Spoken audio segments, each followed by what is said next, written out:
Chapter 6 of Sense and Sensibility, by Jane Austen. The first part of their journey was performed in too melancholy a disposition to be otherwise than tedious and unpleasant. But as they drew towards the end of it, their interest in the appearance of a country which they were to inhabit overcame their dejection, and a view of Barton Valley as they entered it gave them cheerfulness. It was a pleasant fertile spot, well wooded and rich in pasture. After winding along it for more than a mile, they reached their own house. A small green court was the whole of its domain in front, and a neat wicket gate admitted them into it. As a house, Barton Cottage, though small, was comfortable and compact. But as a cottage it was defective, for the building was regular, the roof was tiled, the window-shutters were not painted green, nor were the walls covered with honeysuckles. A narrow passage led directly through the house into the garden behind. On each side of the entrance was a sitting-room, about 16 feet square, and beyond them were the offices and the stairs. 4 bedrooms and 2 garrets formed the rest of the house. It had not been built many years, and was in good repair. In comparison of Norland, it was poor and small indeed, but the tears which recollection called forth as they entered the house were soon dried away. They were cheered by the joy of the servants on their arrival, and each for the sake of the others resolved to appear happy. It was very early in September. The season was fine, and from first seeing the place under the advantage of good weather, they received an impression in its favour which was of material service in recommending it to their lasting approbation. The situation of the house was good.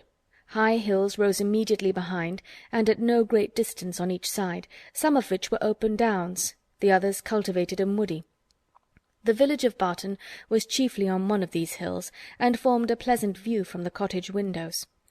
The prospect in front was more extensive. It commanded the whole of the valley, and reached into the country beyond. The hills which surrounded the cottage terminated the valley in that direction.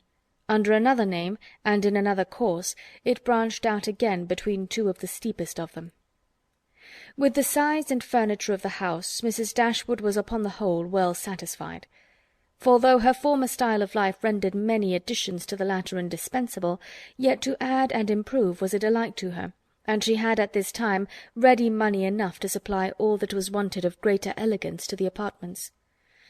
"As for the house itself, to be sure," said she, "it is too small for our family, but we will make ourselves tolerably comfortable for the present, as it is too late in the year for improvements.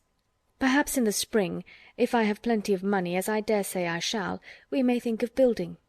These parlours are both too small for such parties of our friends as I hope to see often collected here, and I have some thoughts of throwing the passage into one of them, with perhaps a part of the other, and so leave the remainder of that other for an entrance. This, with a new drawing-room, which may be easily added, and a bedchamber and garret above, will make it a very snug little cottage. I could wish the stairs were handsome, but one must not expect everything, though I suppose it would be no difficult matter to widen them. I shall see how much I am beforehand with the world in the spring, and we will plan our improvements accordingly." In the meantime, till all these alterations could be made from the savings of an income of 500 a year by a woman who never saved in her life, they were wise enough to be contented with the house as it was, and each of them was busy in arranging their particular concerns, and endeavouring, by placing around them books and other possessions, to form themselves a home. Mary Ann's pianoforte was unpacked and properly disposed of, and Elinor's drawings were affixed to the walls of their sitting-room. In such employments as these they were interrupted soon after breakfast the next day by the entrance of their landlord, who called to welcome them to Barton, and to offer them every accommodation from his own house and garden, in which theirs might at present be deficient. Sir John Middleton was a good-looking man about 40. He had formerly visited at Stanhill, but it was too long for his young cousins to remember him. His countenance was thoroughly good-humoured, and his manners were as friendly as the style of his letter.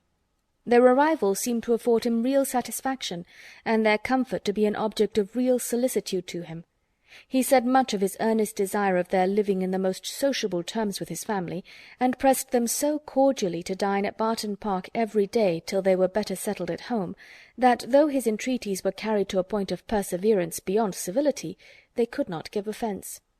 His kindness was not confined to words, for within an hour after he left them, a large basket full of garden stuff and fruit arrived from the park, which was followed before the end of the day by a present of game. He insisted, moreover, on conveying all their letters to and from the post for them, and would not be denied the satisfaction of sending them his newspaper every day.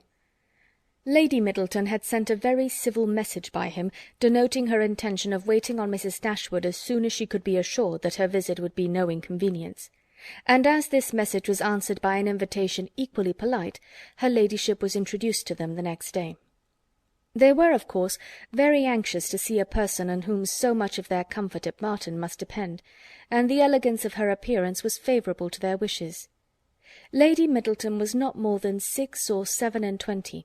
Her face was handsome, her figure tall and striking, and her address graceful. Her manners had all the elegance which her husband's wanted, but they would have been improved by some share of his frankness and warmth, and her visit was long enough to detract something from their first admiration, by showing that, though perfectly well bred, she was reserved, cold, and had nothing to say for herself beyond the most commonplace inquiry or remark.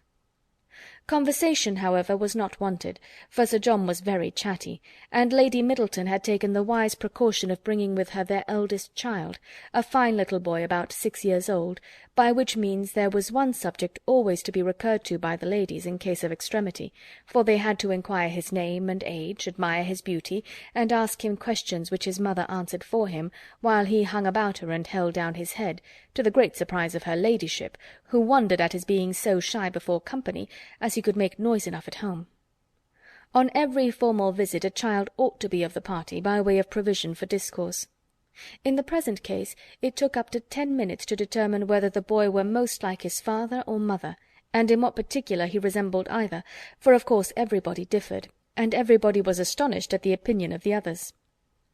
An opportunity was soon to be given to the Dashwoods of debating on the rest of the children, as Sir John would not leave the house without securing their promise of dining at the park the next day. Chapter 6.